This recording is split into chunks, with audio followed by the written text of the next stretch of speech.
medical trips on our shared ride and paratransit services. Discover your options. Call 724-628-RIDE or visit factbus.com. Fact, driving independence in Fayette County. This is The Great Outdoors with Jason White, exploring the great outdoors in Pennsylvania and beyond. Brought to you by the Mariana Outdoorsmen Association and by Wild Acres Farm, Fishery, and Regulated Hunting Grounds. Now, The Great Outdoors with Jason White. Hello, friends. I'm Jason White. Welcome to The Great Outdoors. I have an awesome discussion today with the Pennsylvania Game Commission's commissioners meeting coming up later in the week, and there's been some pretty interesting topics about seasons and bag limits, so I want to dive into that today and kind of give my thoughts and ideas and even solutions for the future.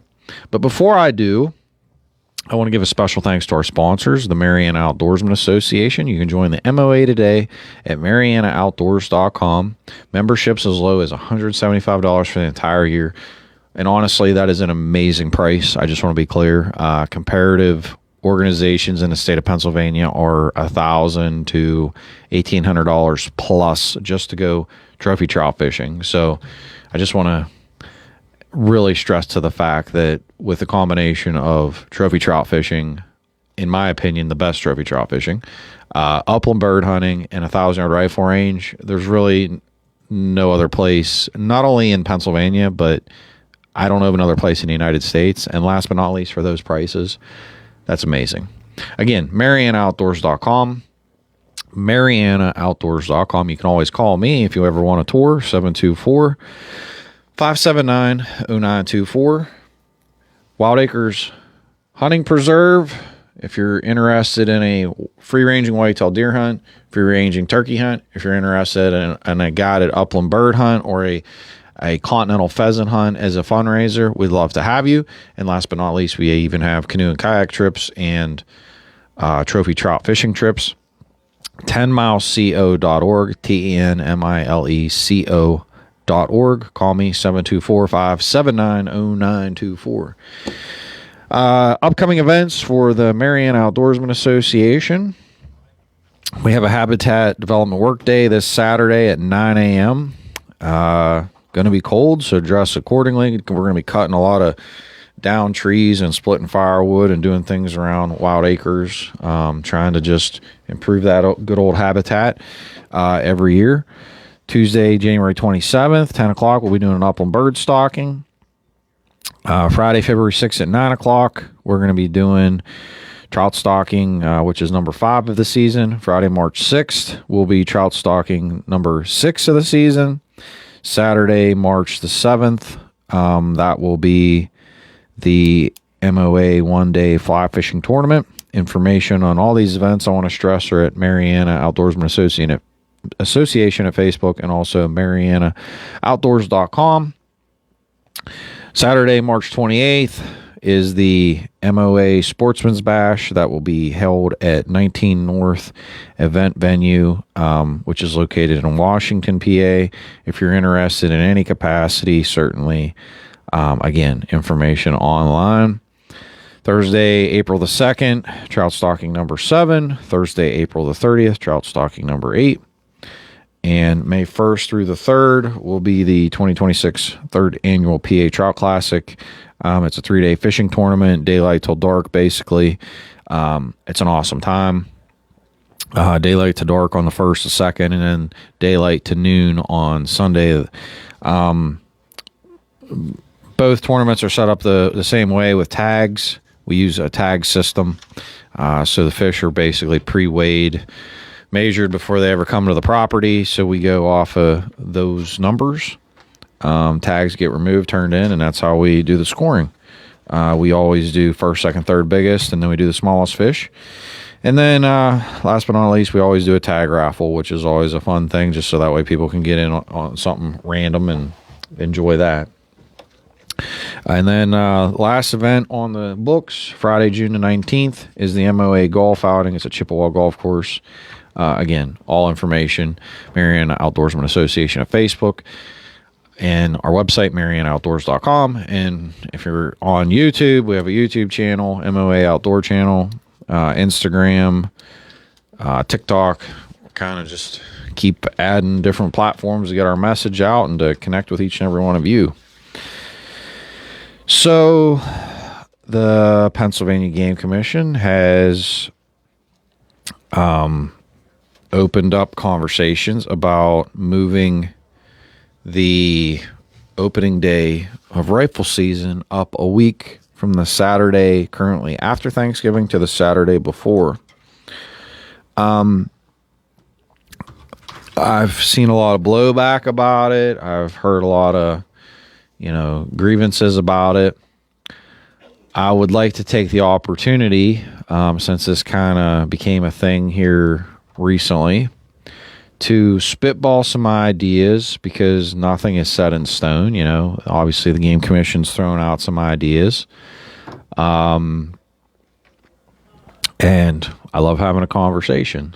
So that being said, let's put the idea of moving hunting season up a week for rifle on the shelf for right now, and let's think outside of the box as to other ideas, and we'll circle back to that. So, number one, certainly moving up and expanding archery season, in my opinion, is a no-brainer. So we currently always open up the Saturday closest to first Saturday of October, basically. There are special reg areas that allow archery to open up, typically a couple weeks early. I've been an advocate. I firmly believe that we need to move up the whole state 2 weeks early, so the middle of September, and that it should run concurrently and never close until the last day of hunting season, which is the end of January. So basically for this year, upcoming year, just in an example, it would be roughly September the 19th, and theoretically it would run till the last January. It'd be January the 30th. Why do I say that? I say it for a couple of reasons. One, other states, when they open up archery, it stays open the whole season and never closes. So, every opportunity to have seasons open, it's obviously an opportunity that somebody's going to go harvest an animal. Everybody's schedules are busy, so every opportunity to expand, I think, is a good thing. Starting early obviously expands the fact that if somebody does want to go, they can go. You're giving them a choice. But also, if you did go theoretically the first day, there is hypothetically a chance that you could harvest a deer that still had its velvet on its rack, which I think is pretty daggone cool. Other states do this. This is kind of common practice in other states. It's not a big deal whatsoever. So, as I'm going to say, solution number one, expanding archery 2 weeks early, statewide, and then just keeping it open until the last day of hunting season, January 30th. That's solution number one. Solution number two, and these are actually some Farm Bureau policies that were on the books. Implementing baiting as a tool for the Deer Management Assistance Program and also the Ag Tags, formerly known as Red Tag programs.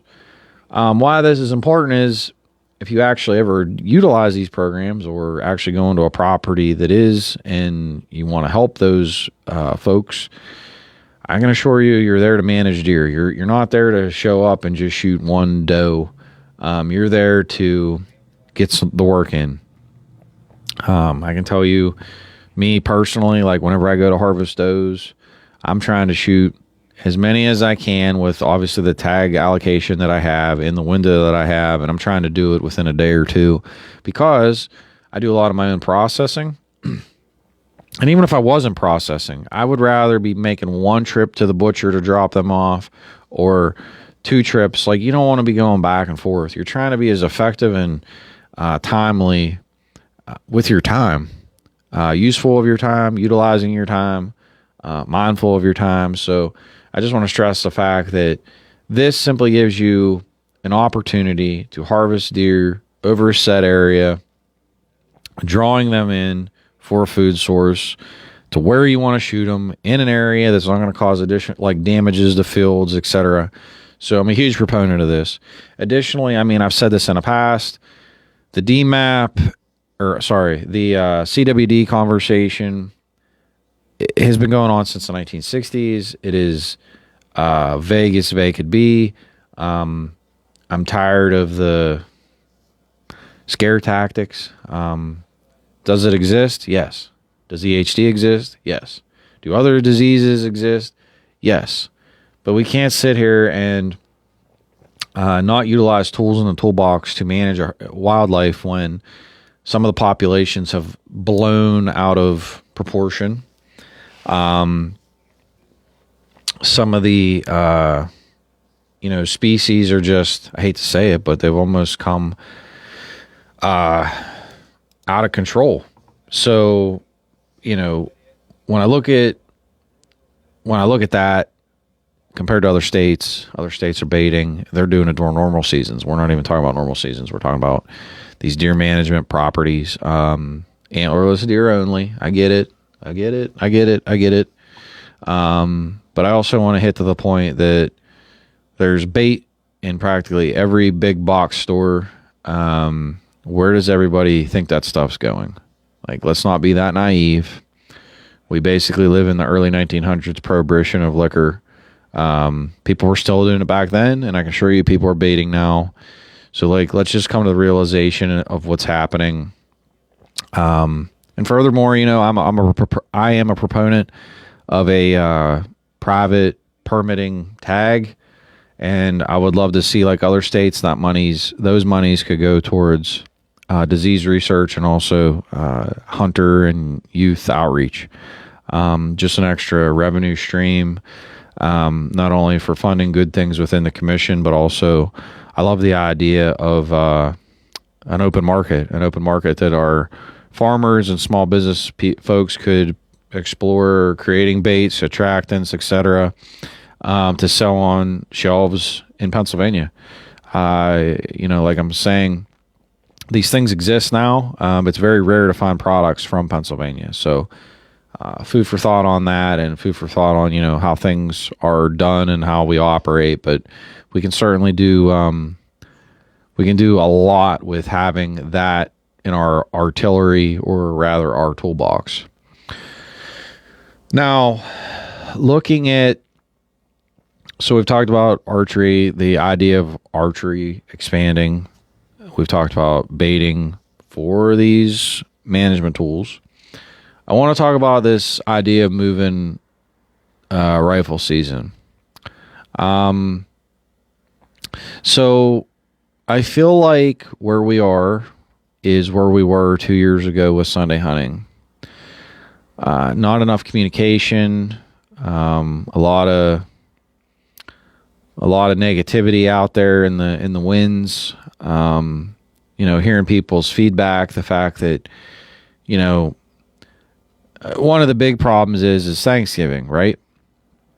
Thanksgiving's an argument as to why people about going to camps and about, family time, and even by moving it up, you still have Thanksgiving in the first week. So to me, that's a red flag. To me, Thanksgiving has been an excuse one way or the other, or it's been an argument one way or the other since we moved from on the original Monday. So in my view, looking at that, so we take that as a red flag, right? So that's a problem. Thanksgiving has become detrimental to the conversation. So you got to keep a mental note there.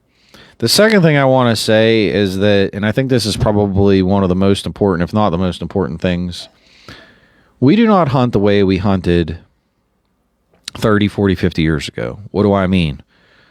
Well, go to any box store, go look online. You have battery socks. You have battery vests.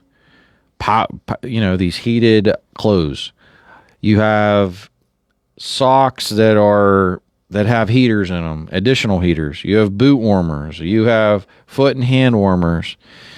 You have clothes that is state-of-the-art technology that keeps everything really, really warm. You have pop-up blinds. You have $5,000 Taj Mahal tower stands with these propane buddy heaters inside of them keeping us warm. Why is this all important? Well, this is all important because back in the day, none of that existed. And guess what? After a few hours of sitting in your tree stand that you built probably out of wood with nails into a tree, you get down out of said tree stand and walk around because your feet are frozen. This wasn't necessarily what you wanted to do, but it's what you needed to do to get warm. And because we did that, a lot of deer drives happened. A lot of deer were moving. A lot of wildlife was on the move. So it was a different dynamic. The technologies changed. And by the technologies changing and people not moving nearly as much, you now have wildlife not moving as much because it doesn't have to. When you get into rifle season currently, deer are in survival mode. You're on the tail. When the rut ends, deer go into basically survival mode. They're going to get up to move for food, and that's about it. Does have been bred. Again, they're just trying to eat, rest, eat, rest, eat, rest. That's their function for the next basically 3 months until the spring green happens. Whenever the spring green happens, guess what? The does will be having their fawns, and the bucks are going to be now starting to grow their antlers, so they're going to want to be moving around to even get more different types of forage to feed basically the bodybuilder to grow the antlers to grow their body.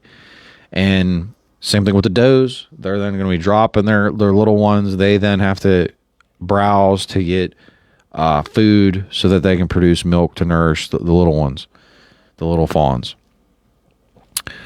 So that being said, circling back here, with us not moving deer like we used to, you're left with two rational choices. You either bait the deer in that period of time to draw them in for a food source, which I acknowledge is one of the things they're going to go for that time of the year.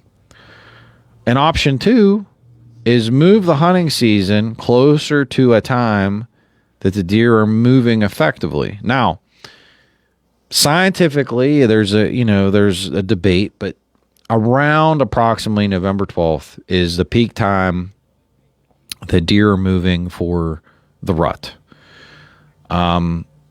With taking in that knowledge, moving rifle season closer to that date makes sense. So even with what the Game Commission wants to do, getting closer to that date is a good thing. Again, red flag, Thanksgiving. How do we resolve this Thanksgiving problem? This hasn't been publicly said or stated. I am spitballing it as an idea because I kind of was not involved in this very much. And,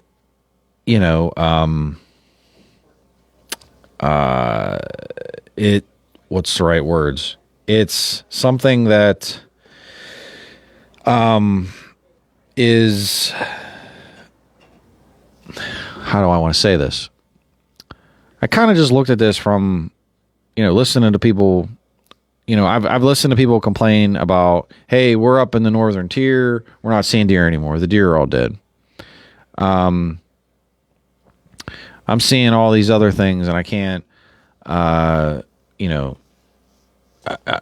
populations are down. I want to stress to the fact that the populations aren't necessarily down. In many areas, the populations are astronomically up. But when you get north of I-80, especially in Pennsylvania, the weather conditions are terrible. And if you're white-tailed deer in those conditions, you're not going to be out moving around. The only way you're going to be out moving around is if somebody kicks you in the rear and moves you, and then yes, you'll see them. Again, I go back to the fact a lot of people used to do large deer drives 20, 30 years ago. The times have changed astronomically, and it's critical that we acknowledge that It is not. It's paramount that we acknowledge that. We can't sit here. We're having these debates and arguments about, oh, the deer herds are decimated. That is crazy. That's ridiculous. I mean, holy smokes! I've seen 100 deer in a field. According to biologists with the Game Commission, we're only supposed to have. We are only supposed to have 6 deer, I believe it is, per square mile. And right now they're saying it's approximately 24 to 25 per square mile. That's what they're acknowledging statewide. I mean, obviously in Southwest PA, that's not even close. I mean, there's probably places it's probably 100 deer or more per square mile, for sure. And that goes without debate. I mean, I've just think about that. A mile by a mile by a mile by a mile. How many deer are in that area? A lot. So what I am suggesting, and this is just come up from me personally, I'm not speaking on behalf of any organization. In my mind today, early archery would run, like I said, we would open up archery on September the 19th, which is that middle Saturday of the month. Archery would never close. So archery would run all the way to January 30th. So basically you're not stopping anything. But what would be my suggestion is moving rifle season it would be moved up basically 2 full weeks, not 1 week. Why do I say this? 2 full weeks achieves numerous goals. 1, better weather conditions. So theoretically, archery is in on November the 13th, which is a Friday. That Saturday, rifle comes in. Number 1, better conditions. Number 2, that first full week, you have no impediments with any holidays whatsoever at all. There's nothing impeding in any capacity. Number 3, you could open up elk and deer at the very same time for that first week. So they would overlap. Basically, that first week would be a rifle for deer/elk. Then on the second week, which would be the 21st, according to this calendar. So that would be when bear normally would come in. So rifle, elk would be basically the first week. And then when elk ends on Friday, on Saturday, you would have bear come in. So bear and deer on the second week would be overlapped. So bear would not change at all. And deer basically would go unopposed or uncontested, other than having elk at the same period of time, there's only how many elk tags in the entire state of Pennsylvania. So the amount of people we're even talking about is such an astronomically minute amount of people. It's not even, it's like the tip of a pinhead in an ocean. So theoretically, from the 14th to the 20th, November 20th, because I actually didn't write this down yet, would be deer rifle and elk rifle. And then from the 21st to the 28th would be deer rifle. And then obviously however many days we're saying that that bear could be concurrent. I've heard some debate about that because I talked to a couple folks that were worried about increased harvest. So I don't know. Maybe I'm just spitballing, but maybe maybe that the season would only be maybe it's 4 days, maybe it's 5 days. I don't know the answer, but it's obviously something the game commission would have to would have to figure out. But the cool thing about this, if you do this, you're avoiding Thanksgiving altogether in its entirety for the opening days, the opening week of rifle season, which has become a contested point, whether you're talking about the Saturday, going to the Monday. The whole point is to have opportunity, right? So,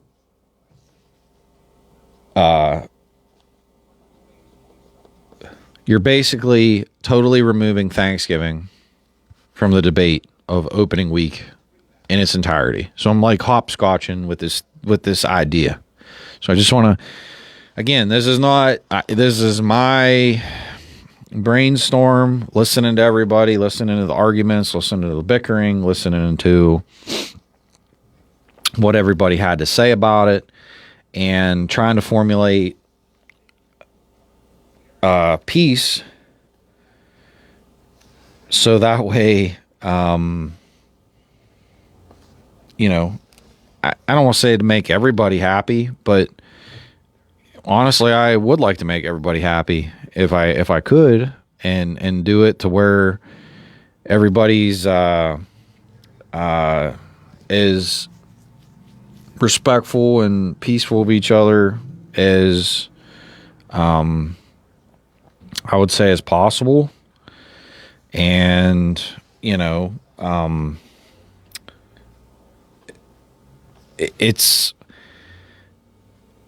we're in a conundrum right now. It reminds me so much of Sunday hunting 2 years ago, to where there just wasn't communication. We weren't talking to each other. We weren't brainstorming. And I'm not saying people aren't doing that individually, but if you don't communicate thoughts and ideas, it just seems like there becomes gaping holes in conversation.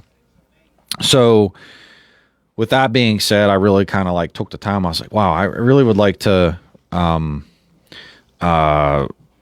you know, I would really like to put like my thoughts down, listen to what everybody's saying, kind of hear the arguments, the grievances. But I feel so strongly about the fact of avoiding Thanksgiving. Thanksgiving has become this, what should be a positive time has become like this, from the hunting community has become a negative. So moving to this date and going 2 weeks back removes that argument. Hunting season would still stay 2 weeks. I just want to be clear about this. So like I want to go through my thought here again, because I think it's important. So when we started this conversation, archery's opening 2 weeks earlier.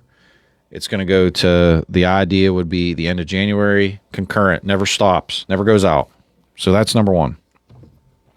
Deer rifle, moving up 2 full weeks. First week totally avoids Thanksgiving. Second week obviously does have Thanksgiving that hits. You're closer to that November the 12th date. You're hitting the tail end of the rut. There's going to be deer activity, deer movement, better weather. And literally you're going from archery directly into rifle. That's that. And then overlapping that with that first week with elk. That's where I want to start the conversation.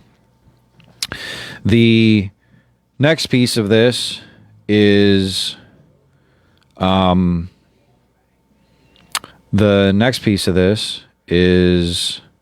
having the second week to where deer overlaps bear for a period of days. I don't know if that's 4 days, 3 days, 5 days, whatever obviously the game commission would deem. But basically your first week would be, again, deer and elk overlapping. The second week would be bear and deer overlapping. Let's take into consideration here, again, why am I suggesting about elk and deer overlapping? It's such a small window. Like you're only talking a very minute. How many people are we talking? Like there's only, 10, 15 people that actually go and do that hunt. So I think it just makes sense. I also think that the deer and bear thing, to have that option on the second week, I think that's unprecedented. I think people would love that. I think it would foster people to want to go out in the woods hunting. I think it would foster the idea of big game season. I think it's going to be truly I see it as a game changer for. I'm just looking at this collectively as like, hey, we have an opportunity here to expand our opportunities. We have an opportunity to change the game, to look at this from a different lens, to bring more people to Pennsylvania.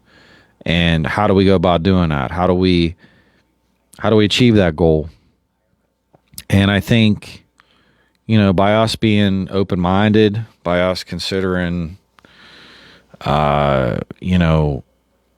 people's input and their thoughts and ideas, I think that is what is probably at least the most important that I know to be true.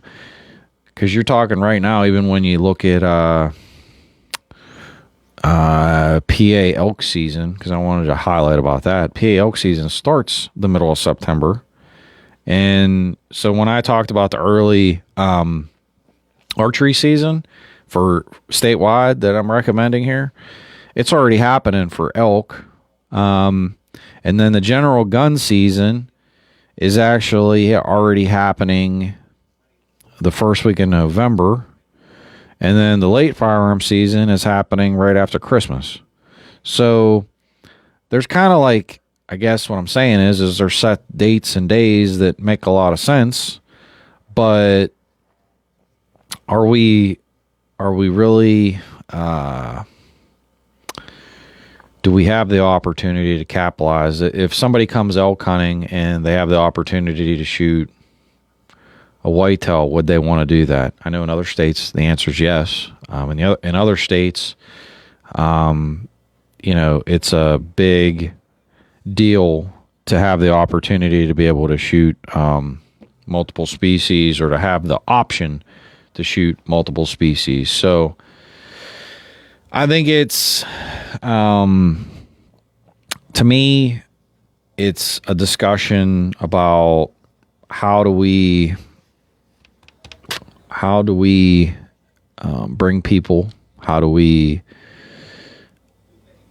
draw interest into hunting in Pennsylvania? How do we address the fact that people are hunting in heated blinds? How do we address the fact of Thanksgiving being a concern? How do we get more people out into the woods? And how do we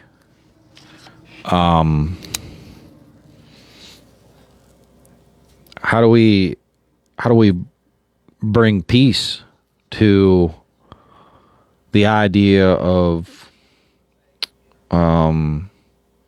people enjoying the great outdoors? I feel like in some capacities we're trying to reinvent wheels, and we don't need to reinvent the wheel anymore. We need to just look at what are other states doing, what is successful, what is or is not working, and how do we brand that? How do we develop that? How do we acknowledge what is good and what is not, what is working well, what is not working well. And I think that's probably my, I don't know. I'm a firm believer in doing things and caring about what people think and trying, like I said, to appease everybody. I understand it's not a realistic thought. It's not a realistic goal. But I do think there are opportunities here to incorporate new and innovative ideas to kind of change our trajectory. And I'm interested to talk to people. I'm hoping that the Game Commission actually tables this idea, like I said, because I love the idea that they're talking about changing opening day for rifle. I love the fact that they're talking about shifting dates in general. I don't have a problem with that at all. I just am saying I think there needs to be a conversation about alternative ideas and solutions as part of that discussion. I think just saying, we're just going to move it up a week, I don't think that resolves I don't know that resolves ultimately the problem. I don't know that that's the solution. And that's where I think each and every one of us, it's critical to have a voice. It's critical to be considerate of each other. It's critical to throw out ideas and solutions to problems. But the thing we've lacked is we just lack good communication. We lack good, I would say, friendship. And I think with all of these things, we all love the outdoors. We want to manage wildlife. We want to do good things. But, to get there and to do that, we have to talk to each other. We have to listen. God gave us 2 eyes, 2 ears, and 1 mouth for a reason, and that's to kind of soak things in. And that's what I've tried to do with this. I tried to look at this and say, hey, how do we make this better? How do we make people happy? How do we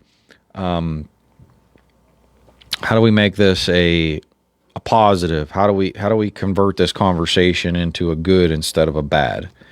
And I think that that's where I'm at personally, is I'm just trying to be a problem solver. I don't want us to be in a situation where we're attacking each other and people are being derogatory or negative towards each other, because I don't think that that's really helping or resolving anything at all. I think that that's actually a detriment and just really not what we need. And it's just not a good thing. I also think we've gotten in society to a point where we don't want to listen to each other and we don't want to have a conversation. And for me, I love hearing what people think and what their ideas are, because I think that's how you plant the seeds of ingenuity. That's how you get the seeds of just remember something. The biggest trees come from the smallest of seeds. And even with this, what I'm trying to convey to all of you is that we all acknowledge we need to grow the sport of the great collectively with the great outdoors of hunting, trapping, fishing, and everything connected to that, from boating to hiking to biking to the leisure things. And it's about us being able to talk to each other and be civil with one another and to look for solutions and common ground. And I think that if we can do that, only good things can come of it. And certainly, I don't see any negatives in any capacity that could be a bad thing. I think it's all good stuff. And I just think that, the more that we can do to build our brand, to be successful, to do things together, to, achieve our, our goals at hand, that's what we should do. So, I just want all of you to think about all of these things and be open-minded, be considerate. But there's one thing that's super, super, super important for me to want to drive home today. we have to change how we manage the outdoors. And that's going to involve moving dates. That's going to involve implementing expanding seasons. That's going to involve ideas like baiting at different times of the year for different functions. At the end of the day, we're trying to get people to not only enjoy the outdoors, but to understand that why we're there is to manage resources. And if we do things to basically, I guess, manage in a negative capacity, it basically hurts the resource. And that's where we're at, is we've pushed people away where we need to establish opportunity.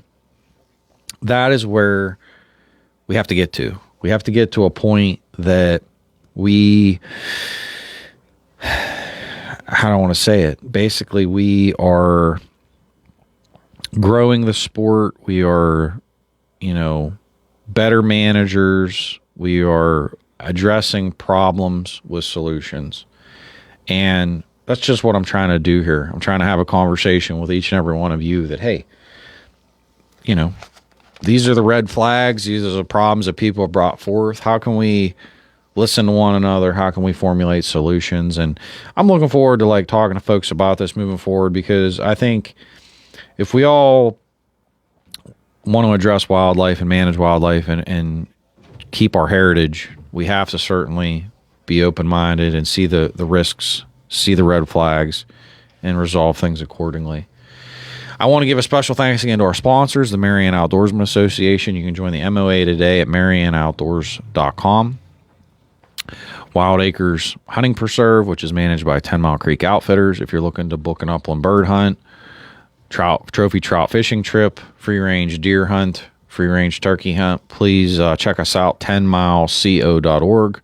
And whether you're interested about information about the MOA or Wild Acres, please give me a call, 724-579-0924. I'm always happy to give a tour, always happy to show folks around, answer any questions, and certainly my door is always open. I think this is an amazing conversation. I think that I hope everybody will be paying attention to the Game Commission and the upcoming commissioners meeting. But for this week, I'm going to close out by saying I'm Jason White. This is The Great Outdoors, and I'll be circling back with all of you next week. And this is WMBS Uniontown at 11 o'clock. Home for original reporting. I'm Steve Kathan. President Trump pushing NATO out.